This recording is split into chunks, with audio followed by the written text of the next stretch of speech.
Hello, I'm the Nostalgia Critic. I remember it so you don't have to. And welcome to another rendition of Old vs. New.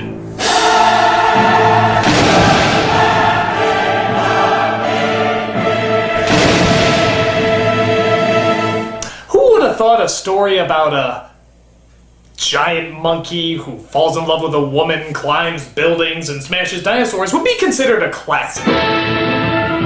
Well, King Kong certainly was. When it was released in 1933, it captured the world's interest with its groundbreaking effects and a timeless story about what happens when two threatening natures collide. Since then, there's been several remakes, but they sucked donkeys, and none of them have been considered on par with the original. That is until 2005, when Peter Jackson took his shot at telling the story. This is the only version that people say is not only as good as the original, but possibly better. But can it truly outdo the classic? Is there really enough there to keep it fresh and new while still staying true to the original? Well, let's find out. I never thought I'd be put in a position to say this, but it's monkey versus monkey here on Nostalgia Critic. This is Old vs. New King Kong.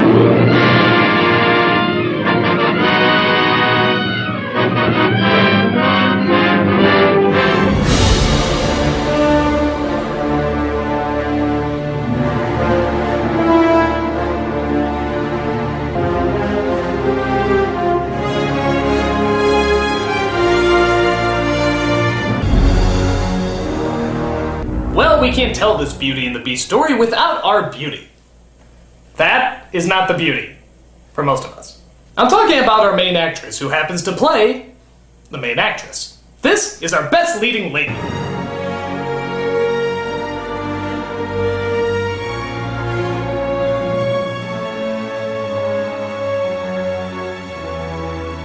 Now, both of these films have good, charismatic actresses. Each has to have a charming personality and good looks to match in order to tame the beast. They are certainly different, though. In the original, the character Odero is played by Fay Wray, who is constantly told that she doesn't belong on board. I wish you wouldn't keep harping on that. It's very mean of you. Women just can't help being a bother. Made that way, I guess. Despite that, though, she still keeps an optimistic point of view. Don't you think the skipper's a sweet old lamb? I'd hate to have him hear me say that. In the newer version, she's played by Naomi Watts, who's a little more welcomed on the ship, so she doesn't have to defend herself as much. What a lovely dress. Oh, this old thing? I just threw it on. Both have to play the classic screaming damsel in distress, and in terms of traditional screamers, Fay Wray is probably a little closer. But Watts' portrayal has a little bit more edge to it. In the original, King Kong just sort of likes Darrow. And even though they make her very positive and energetic, all she does around Kong is scream.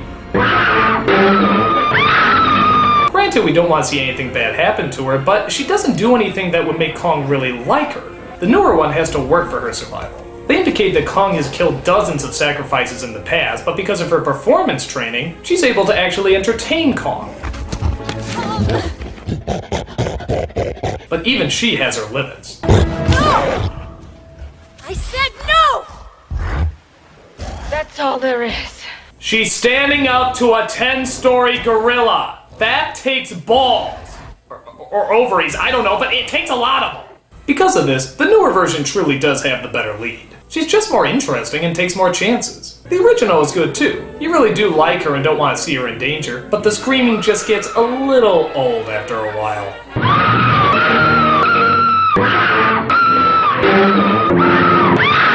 Yeah, scream some more, maybe he'll finally go away.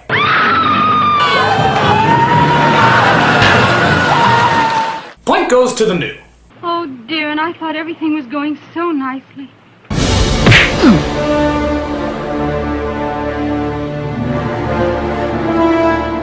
But what about the supporting cast? Do they match up just as well as the lead? Well, here's the little people that literally got stepped on to make it to the top.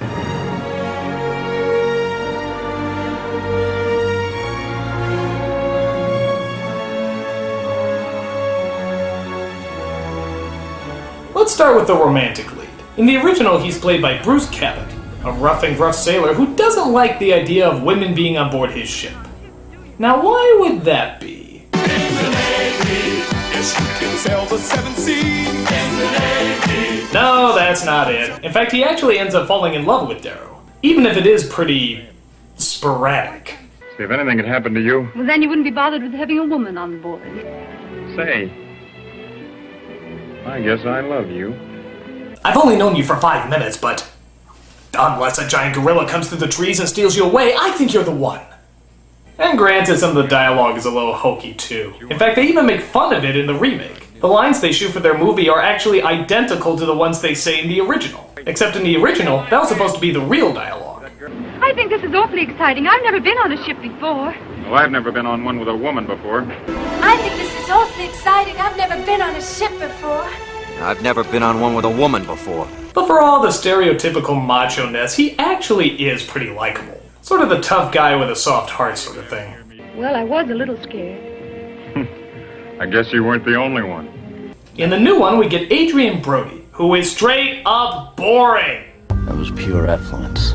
I beefed up the banter. Try to resist that impulse, I'm sorry, but he is just not interesting. I know they're trying to downplay the hero aspect and make him look like a normal, boring guy, but you could still make him look like an interesting, boring guy. If that makes any sense. Why would I write a play for you? Isn't it obvious? It's in the subtext. By God, you're a doll.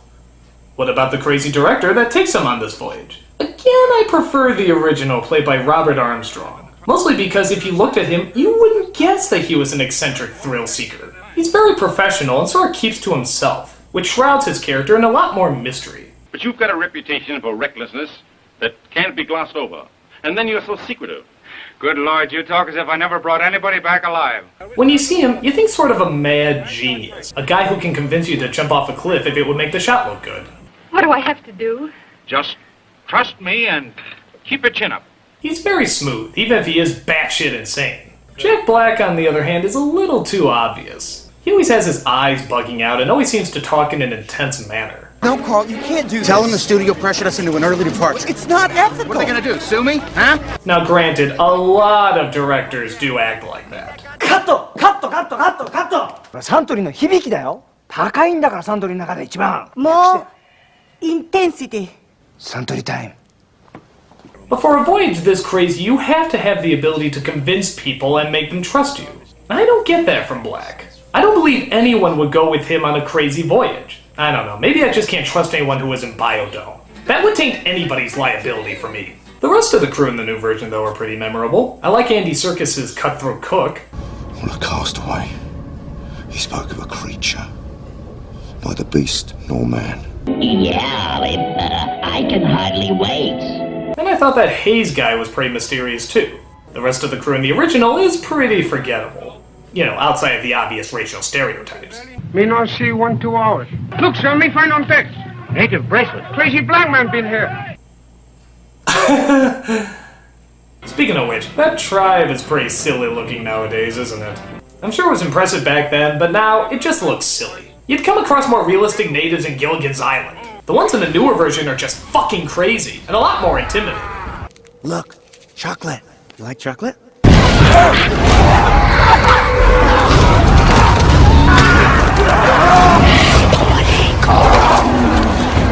Note to self, chocolate means war. Sort of a toss-up, but I am going to go with the original. Mostly because of the romantic lead and the film director. They're just bigger roles, so they soak up a lot more credit. And in this comparison, that adds up to a lot.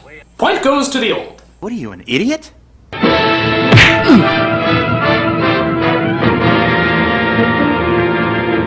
And now we come to the effects. New version. Oh, shut up!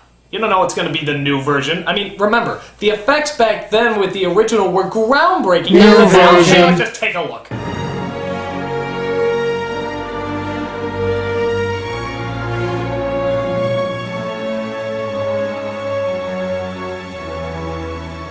Now, I know what you're thinking. How can the effects in the original be anything compared to the new?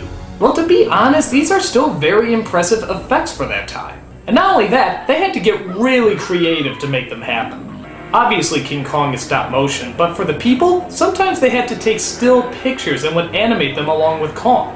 Other times they would use a green screen. Other times it was forced perspective. Other times they would literally just build a giant Kong. That's a lot of creativity and a lot of hard work.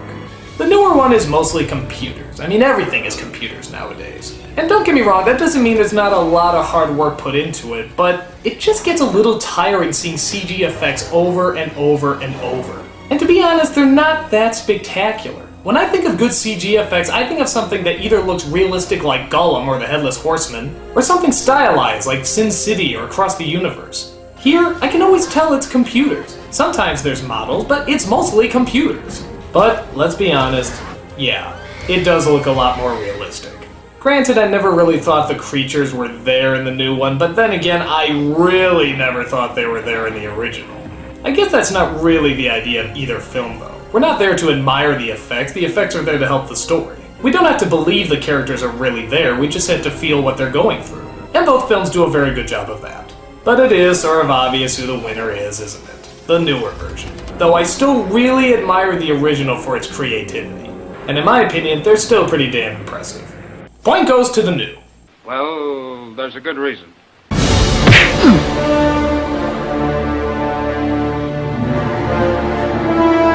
And now we come down to the eighth wonder of the world himself. Which one had the better Kong? Which one did you feel more sorry for, and which one had more heart and soul? I don't know, but I don't think either of them can compare to Amy. Nobody was more compassionate and heartfelt than her. Tickle me. Ew.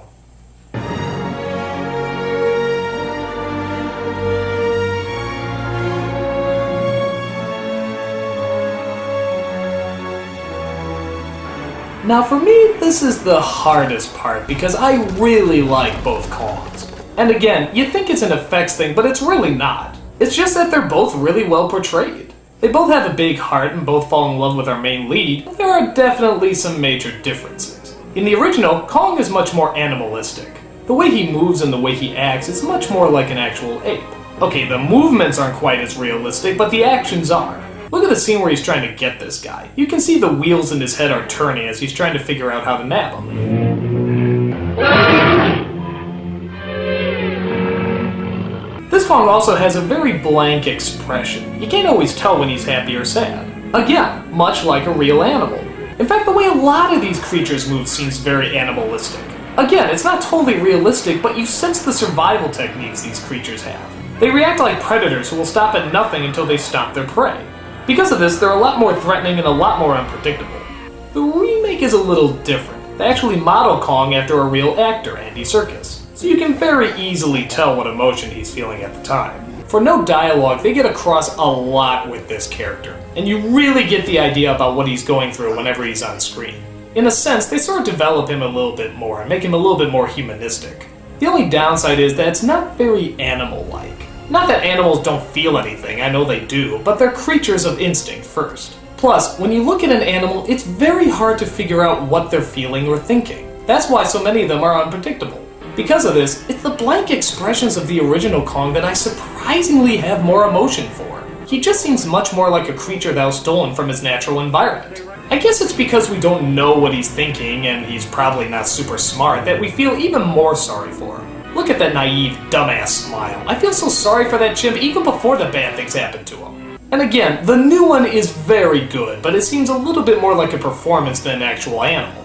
It moves more like an animal, but doesn't act as much as an animal. And even though I feel sorry for him, I feel more sorry for the original. He just seems more helpless to me in some way. And in the end, you're always going to feel more sorry for the more helpless creature. Point goes to the old. What are you, a Bolshevik or something?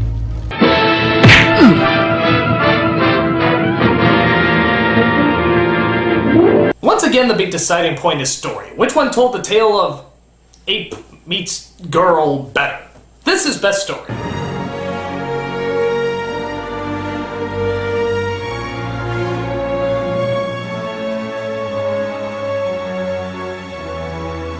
Both of these films have very similar stories, but the newer one seems to go into a lot more detail. In the original, everything is sort of vague, which I guess is the idea, surrounding everything about the adventure and mystery. In the new one, though, we get a lot more background. We see the deciding point for when the director goes to the island, we see Darrow's job before she tags along with him, and we spend quite a bit of time on the boat before we even get to the giant ape. Too long! I became so fucking sick of this boat and these damn people on it. I know what they're trying to do. They're trying to hold themselves to that rule of Jaws where you wait an hour to show the monster, but this is way too fucking long. And half the people on the ship aren't that interesting anyway, so you're just kind of stuck there. I mean, who's gonna entertain me? Adrian Brody? Look, I love being the pianist, but you are boring! The original was much quicker and to the point. There was certainly build-up, but not to the point where it got annoying and tedious. However, in the new one, we do get a better connection between Darrow and Kong. There's actually quite a few silent moments where you really see them make sort of a strange connection together. In the original, it's a bit more primal. It's a little bit more harsh and cold. The newer one seems to have a lot more heart than the original, but even that seems to go a little too far. Like when she visits him in the city. Okay, I know she's trying to tame him and keep him under control, but then they go ice skating! That's just weird! How can I take that seriously? It's Kong on ice! I keep expecting Mickey Mouse to pop up at any moment! Plus, there's just some all-around strange scenes in the new one. Like how about when the director tells the writer exactly where they're going? This is one of the oddest things ever. It's totally over the top for no reason. It has a local name, but I'm warning you, Jack, it doesn't sound good. They call it S-A-2-L.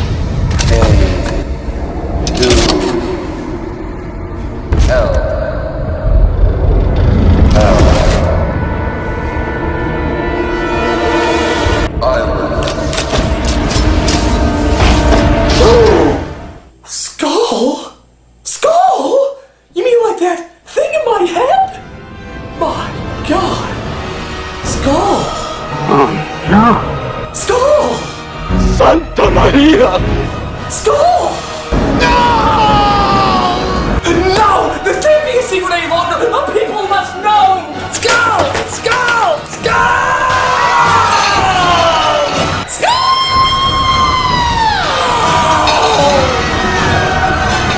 It's a cookbook!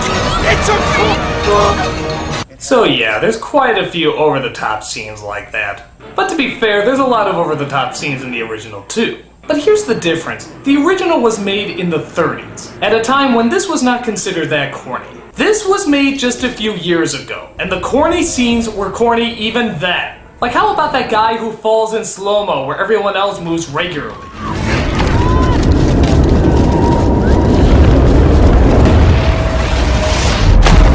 Why was his fall such a big deal? Was he the director's brother or something? How about some of those quirky, over-the-top performances? Mr. Driscoll, if you don't mind me saying, but you don't look at all like your photograph. You see, I was just afraid that you might be one of those self-obsessed literary types. You know, the Tweety twerp with his nose in this book and his head up his hat.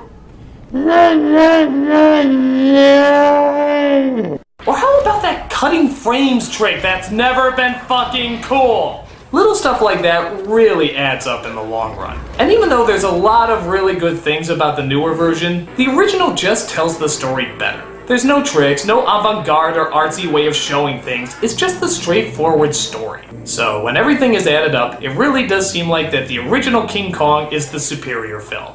Point goes to the old, the better movie.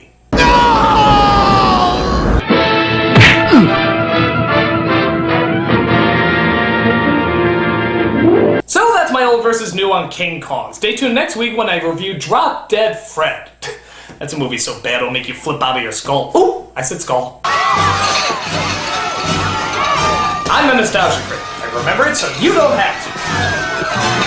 It's a cookbook! It's a cookbook! Crazy black man been here.